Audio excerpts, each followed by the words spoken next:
There we Hey, go. Hello, nice to meet you. I was nice just to meet you calling too.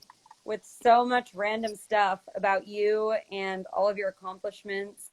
So it's so nice to have you on here. I was just telling everyone about the podcast that you voice acted in for us and how incredible it was. So thank you for being here. Oh, thank you. That was fun. It was a lot of fun. Awesome. So, to kick off this conversation, I wanted to start with something that people might not know about you, kind of pull back the curtain a little bit on who Daymond John really is. And I hear that you are the king of dad jokes. So I thought maybe I'd start with a dad joke that if you like it, you can critique it. Maybe bring one back to this conversation. So, are you ready for it? I'm ready. Awesome. Okay, what concert costs just 45 cents?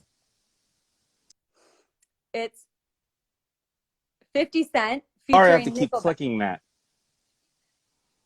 Sorry, what was that? I know. I no. Somebody keeps calling me, and I have to keep clicking them. I need another one because I know that one already. Come on, come on. You got Oh, to you give me know that another one? one. I have a Yeah. second one for you. I have a ton of dad jokes. It's my favorite type of joke. The second one is, what did the Scarecrow win an award for? What? Being outstanding in his field. Yeah, that's Did bad. you like that one? I, I liked it because it was so bad. That's the point of dad jokes. I think that people should appreciate it as a genre of jokes more. If you have one, feel free to throw it in here. Otherwise, we can get on with the rest of the interview and why everyone joined us today. Yeah. I love dad jokes because it lets you roll your eyes, and go, oh my god, and then later on that night, you just think about it, and then you roll your eyes again, but you can't stop thinking about it. I agree. I think that it's the most clever type of humor. But I don't think all these people are joining to hear our dad jokes. So I just wanted to kick But things off, but make I sure got everyone. I got one for you. You gotta let me do. You gotta get me Oh, doing. oh, you have one. Of Amazing. course. Yes, I want to hear it. What's the difference between Dubai and Abu Dhabi? I'm not sure. What is it? The people in Dubai don't like the Flintstones, but the people in Abu Dhabi do. Oh my God. That was good. That was a good one. I hadn't even heard that one. All right. So in that You'll think vein, I about that wanted, later. Go ahead. yeah, we'll keep coming back to the dad jokes if we want to. But I think that that is a good sign for the rest of this conversation. I wanted to change it up a little bit and talk, go beyond you in business and in the world of investing and talk a little bit more about who you are as a person, what you're interested in, as well as the world of romantic comedies, which is the world that I have been immersed in for the last few months building Meet Cute, which is a company that makes short audio romantic comedies that are 15 minutes long. For those of you that just joined, I wanted to let you know about kind of the world that we live and breathe every day. It's a really fun genre and one that I think there's a lot of good that can come out of having happily ever afters be the forefront of every story. So I wanted to kick it off with this idea, and I've heard this about you. There are kind of two Daymons from what I can tell. There's the Damon that people know from Shark Tank, the people shark on TV. And Yeah. then there's the Damon in everyday life who loves dad jokes, spends a lot of time with his family. We know that from your social presence.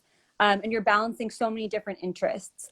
So my first question for you was, as you Well, took first of on, all, I noticed a lot of my supporters are on here, cross pollinating. So usually, and I just got off of an interview where I was doing the interviewing because I want people to understand a lot of business aspects. But this is a very different interview, and I'm really happy to do it. But because I did the voiceover on one of your romantic comedies, and I really had a good time doing voiceovers are extremely challenging to do, and I was on there with I think two other professionals, which was really amazing. And this is the first time I've done one of those. I think I did one for Comedy Central another time, but so now we're having an open conversation where a lot of people don't see these interviews. And I really been I've really been happy going into the space. You know, I don't like to insult the people who have studied acting, voiceovers for years, you know. Except for, you know, I did have a role on Billions, not too big, but between 21 minutes in, it was 83 seconds long. You know, I looked really good in there. You know, so and I denied Axe from having a deal, and that's in episode 5, and it happened about 2 weeks ago. Not that I'm thinking much about it, but I really had a good time. And so to ask about the Daymond John, listen, I grew up an only child. I learned to make friends by telling jokes and having fun, you know. But the funny part about it is, and my daughters are just the same. You know, on Shark Tank, you know, we're edited like a pitch can be an hour long, and a lot of Yeah. people, and because I've been on there so long, a lot of people see me as this guy. Yes. That's how I'm this guy that's how only, I right? knew you. Right, and you know, my face is deadpan. I got these brand new teeth about 20 years ago. Once, because I used to have bad teeth, and my mother said you got to wear braces, and I was like, Jesus Christ, Mom, I'm already short, I'm already poor. Now you want me to have braces? I was like, I'm not going to do that. And then she said, well, your teeth are never going to be fixed until I had a lot of money and I found out about veneers, and I said, screw you, Ma, check this out. But I don't generally smile because I was so used to 25 or 29 years of my life hiding these jaggedy looking teeth, right? So now that's why you don't see the smile. Also on Shark Tank, I'm concentrating, and I always say to the editors on Shark Tank or the producers, I always go, I have a good time. I laugh all the time. Why can't you show me that? They go, no, this is business theater. We edit it a certain way. Robert can act that way because he's Gomer Pyle. He's doofy. You know, Cuban is the cowboy. You Yes. know, Kevin O'Leary is Satan. You know, you're the Mr. snake. Wonderful. Yeah, you're the snake in the grass that is always thinking, and you come in at the last minute. So they edit it as business theater. So a lot of people never get to see the personality that I have. So that's why there's the two Daymond Johns. Yes, and I think that when I think about the way that Meet Cute approached you, it was, I knew about your personality, the way I'd seen you on TV, and I think you get a lot of requests for companies wanting investments or business advice, but we saw something different in you, and we recognized something that we thought would fit really well with our brand, which is your voice talent and just your ability to kind of like as an entertainer, be a TV personality. And I'm curious if you had ever thought you would end up in entertainment, scripted content, because we all know that you've had a long history of being in business since you were a teenager, since you were younger. But I'm curious if you ever saw yourself doing more of the entertainment and, voice acting in a meet cute is something super different for you and something that did it come as a surprise to you when you got that request to voice act in a 15-minute rom-com? Yeah, it did because I transitioned at my years of FUBU into wanting to be somebody who was a broadcaster, but in the news field. I felt like being in news, I would still have my privacy. I never wanted to be a public facing celebrity because I know so many of them, and a lot of them, even back then, 20 years ago, didn't have their privacy because they'd be out at a dinner, maybe arguing with their wife, and their wife is in tears, and somebody's walking up to them with a point and click camera going, Yeah. click, click. Now, forget it. Everybody's got a camera. I mean, now it's even worse, right? So I'd always said I wanted to, though, be somebody who could represent us as business people. And, I never felt like if I was Walter Cronkite or Hmm. one of these news guys that somebody would be doing all that because they're kind of like, and here's the news. All of a Yes. sudden, I go on a show called Shark Tank, which I thought was going to be very business. Here's the news and like this. And it stays on the air 11, 12 years. And Mark Burnett knows how to add fun and entertainment to it more than just the giving you the straight data like listening to Bloomberg. And, but still, I had a voice agent for years, and maybe that person didn't see the vision or they didn't understand. But they never really called me. They called me for a couple of scripts here and there. But then when you guys called me, I was like, I was really, first of all, honored by it. But I was saying to myself, I talked to my wife about it one day. I said, do you think I should do this? I think it would be interesting. I said, but I'm going to be in the room or virtual with a lot of other actors and stuff like that. And that's not my space. And I don't even want them to think I'm trying to insult them. And she said, but people know your voice. And I said, well, how do you know that? She said, because a lot of times we'll go in the subway or something like that. And I didn't realize, I guess I'm too close to it, that I'll order something and somebody will be walking out the door and they'll turn around. They never saw me. And they'll turn around and go, is that Daymond John over there? And to I think to everybody, their voice is You just do their have voice. yes. Um, and then the other side of it was, because I wasn't formally trained, I slur some words, say it a little different like everybody else. And I'm always going, oh, is somebody going to critique me on that? But, I think the best part about being me is try it, right? Mm-hmm. What's the worst can happen? Be willing to get the critics, like the director in the room, to say, do it over again, and do it over again 20 times if you have to. That's the only way you're going to get stronger. Definitely. I remember getting, I touched base with the producer who was working with you after the recording session of The Coffee Shop, which is the name of the series that Damon is in, that's going out this week. And she said it was an incredible experience working with you, that, you do have an incredible voice. And just listening to the stories that are coming out this week, it feels like you could have been voice acting for years. And I think you're very talented. For those that sniffle, thank you. I appreciate that. Yes, no, I don't mean to I'm not just complimenting you because you're here on this IG live with me. I really mean that. No, you wouldn't have. I mean, listen, this is your, I want to have you on my IG live. We'll talk about the business, the phenomenal business that you have, but this is your baby, and to trust me with it. You could have easily said, well, we scrapped that, or it didn't work. I mean, you could have done that, because if I didn't deliver, then I'm representing your brand, and that hurts, Definitely. So going into, like, you were in the recording studio, you took this on, you said yes to it. When you got the script and you were going to play this character, Patrick, was there anything going through your mind about how you were going to embody who Patrick was, this kind of gruff coffee shop owner? Or was there something about the story that pulled you in, or the format, the 15-minute format of the story that pulled you in? I like the 15-minute format, but I think that, I did take speaking and acting and position lessons, and it wasn't to do stuff like that. So it was because I wanted to know what was happening on the other side of the camera when I was somebody who was a product placement person. Mm-hmm. It wasn't because I was going to do it, but I knew I was going to do interviews. And I wanted to know which was the key light and the filter light, and what type of lens you're shooting with, and to know not to move around in my chair and to speak like this and go right.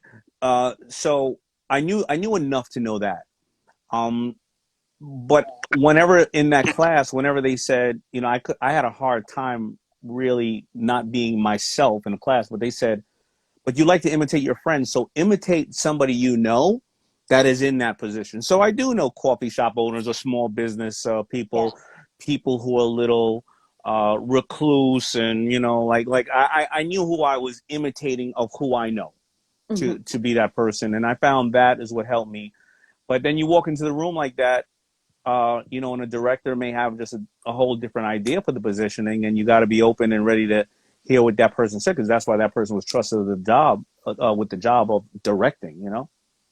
Definitely. I think that what's interesting about audio content is that you're not seeing the people in front of you. They're not on a screen. You're not being served, this is what the protagonists look like. And so when you listen to a rom-com podcast, it's you almost putting yourself into that voice a little bit. And I think it makes the listening experience very intimate for people, because, when they're imagining a coffee shop owner, they might be imagining the barista that poured their coffee that morning, or, if they're in an airport, the flight attendant that they interacted with on their last flight. So it really becomes intimate, because as Meet Cute, we're not telling people what they should imagine. We're just giving them the story and kind of letting them fill in the pieces of what do these characters look like, bring it to life in their heads. And I think it's as the audio world takes off and podcasting has been incredibly large as a market right now, fictional podcasts haven't been that big. And I think that part of how we can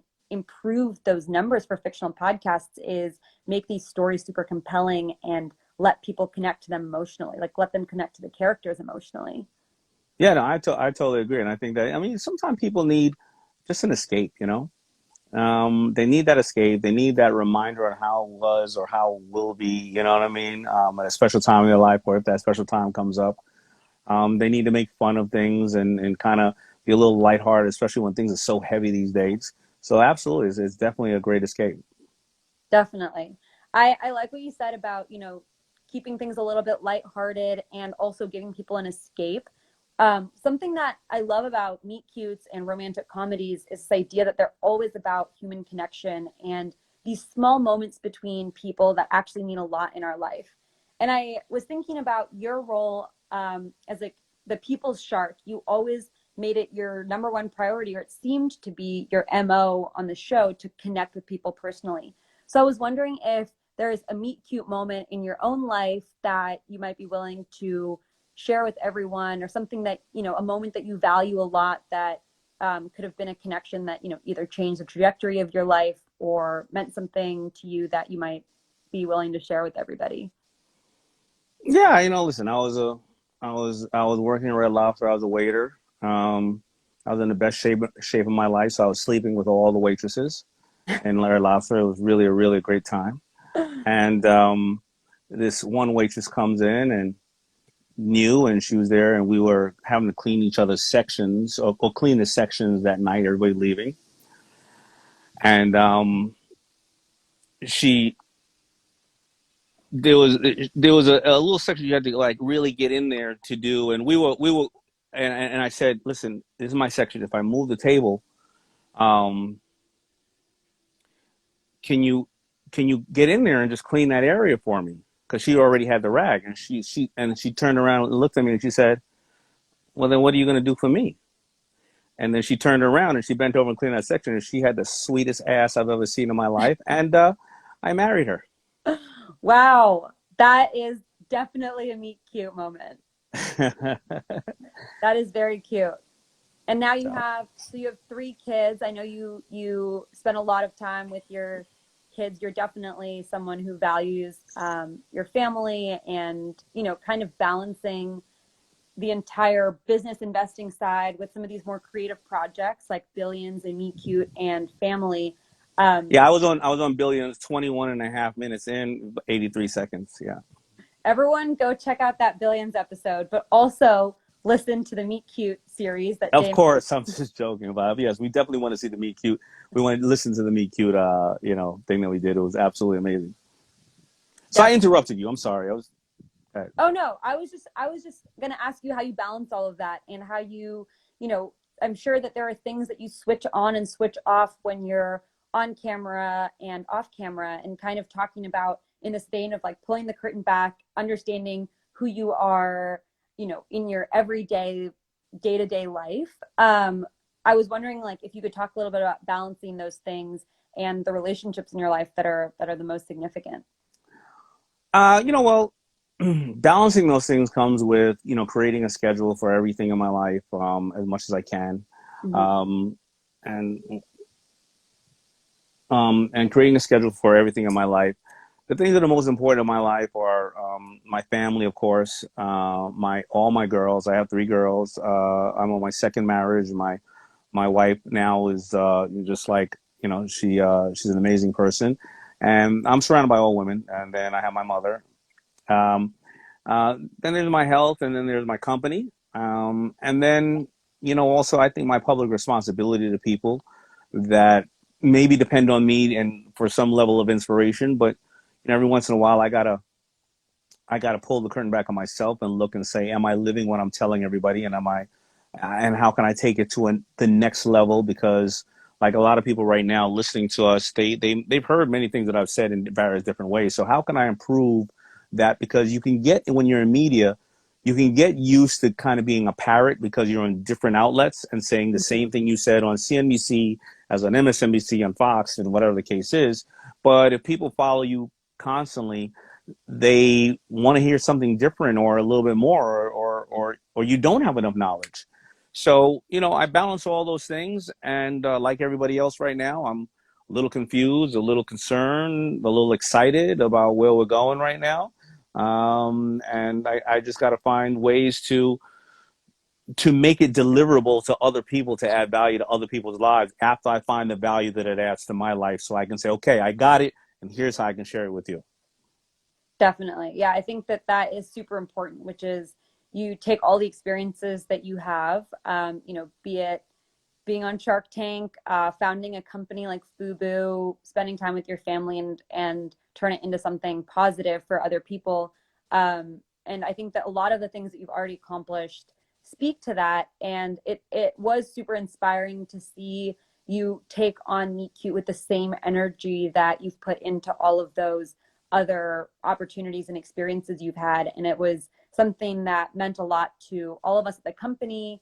I'm sure it means a lot to all of the listeners of the podcast, and kind of hearing you, use the same energy that you use to like invest in companies, give people business advice, to do the same thing on a scripted romantic comedy podcast was really special. No, like Meet Cute. I mean, listen, the way I think about it, when any of us listening is, there's an old saying, anything worth doing is worth overdoing. If you're going to take on a job or you're going to take on an opportunity, especially when somebody gives you an opportunity, you got to take it on to the fullest.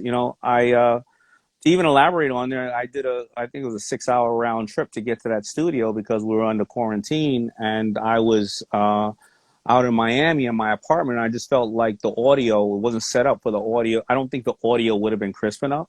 Mm-hmm. So I just did the 6-hour drive by myself. It was raining, or 5 hours round trip. But it just means take on a job and do the job, no matter what. I didn't even know that part. I didn't realize that it was so far. And that's incredible that you did that, and means so much. And I think for everyone listening right now, you can hear Daymond in the coffee shop series, wherever you find your podcast. If you just search for Meet Cute, we even put Daymond's name in the title, so it's very clear to see what stories he's voice acting in. And we have a full library of over 85 rom-coms now that we've been producing. And hopefully we'll have Damon back as a voice actor very soon. I wanted to end on a fun note, because I know we're pushing up against time here, but I'm going to make the assumption that in your busy schedule with everything you have going on, that you do find time to watch movies and enjoy content that is outside of the realm of things that you do. So there's no way you've gone through 30 years of life without a favorite rom-com. So I think everyone would love to know what kind of rom-com you binge watch, or you could binge watch over and over again, and kind of, whatever is your guilty pleasure, which is a kind of funny term, because I think that everyone has a ton of guilty pleasures when it comes to entertainment. Yeah, so I love the same. Here comes my wife, actually. She could probably tell me some of the ones. Because she always says, "Damn, are you watching that again?" But listen, I love the same two type of movies. I'm the normal guy who likes anything with Arnold Schwarzenegger in it, or Rocky, Transformers, whatever. And then the other movies I like Along Came Polly, anything with Ben Stiller in it. You heard it here first. Anything with Ben Stiller. And I feel so bad. I met Ben Stiller. I was doing Rachel Ray's show, and he was promoting a very serious movie he had put out or produced, and he came in, he was sick. Mm-hmm. But I just couldn't stop laughing. I mean, this is Greg Fucker. This is the dude in what's the one where he went to Mexico and he left the girl, and something kid, Heartbreak Kid, something like that. I don't know if I've seen that one. Oh my God, you have to see that one. So I really love that. I love Wedding Crashers. I love romantic comedies. They are it.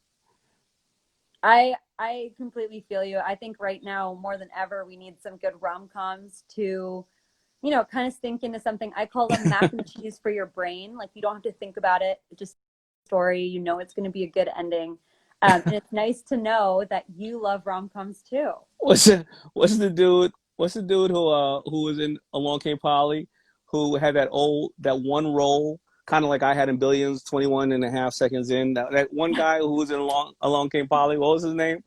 Uh, C. Oh, Hoffman. Phillips Hoffman. Yeah, when Yeah. he was going, you know, you got to smack and go, "I'm your daddy. I'm your daddy." So that's all that's in my. That's all that's going through my head right now. It's always the little scenes that just stay with you, the little Yeah. moments. Well, I think that, you know, we're 4 minutes over. I just want to take a second to thank you for one, doing this IG live with us. I'm excited to talk more about the business side on your channel later. I feel like, you know, we're just a young startup, but we've produced a lot of content, and your story is one that is a really great example of the type of content that we're bringing out. You know, with you as a gruff coffee shop owner that is a little bit grumpy and falls in love. I think it's a really fun story that people will enjoy. So thank you so much for your time, Damon. I really Thank you appreciate so much for having me. Thank you for the dad joke. Thank you for giving me the opportunity and check me out on Coffee Shop. And I'm going to see you, Meet Cute, next week on mine. And somebody just, and thank you for the midday giggle, because somebody just wrote in there, rain dance on for a long game poly. So, all right, all the best. Thank you so much. I appreciate it. Bye, I Damon. Have a appreciate good it. rest Bye-bye. of your Thanks. day.